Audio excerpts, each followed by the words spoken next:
standards are just too high. I'm a 30-year-old single black female prioritizing gut health and protein intake. I can squat 250. I've written 2 books and speak 3 different languages. In the last 6 months alone, I've created 4 different applications and 2 different programs across the iOS platform. Not to mention, I started diversifying my financial portfolio at 23. Oh, baby, they don't care.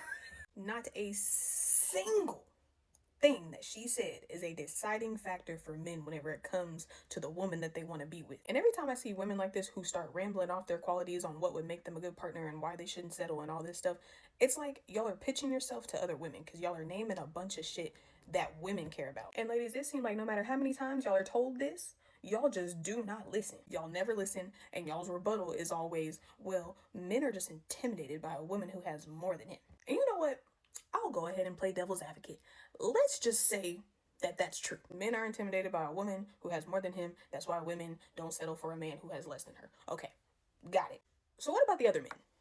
The entrepreneurs, the CEOs, the doctors, the lawyers, the real estate owners, the men who have more than you, who have also wrote books and speak 3 languages and all of that. Why do those men not want you? No, let's really talk about it. You don't want to settle for the guy who has less than you. You have all these qualities. You're not settling for anything less than those qualities.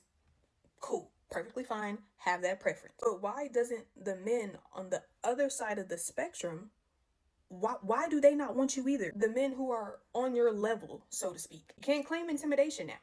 Because if he has more than you, what is he intimidated by? Why are you in your 30s and single with all these great qualities, even without lowering your standards? You know, it's almost as if he don't give a fuck about any of that.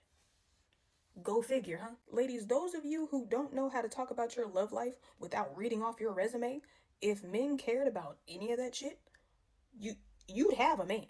But y'all be single. And I'm not saying you should have to lower your standards. I don't think anybody should lower their standards because, I mean, you want what you want.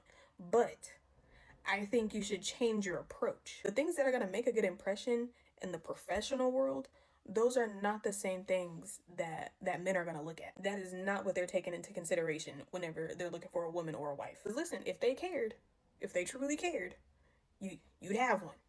You would have one. And I'm not just talking about any old man that you have to settle for. I'm talking about that man who is on your level. If he cared about that, you'd have him.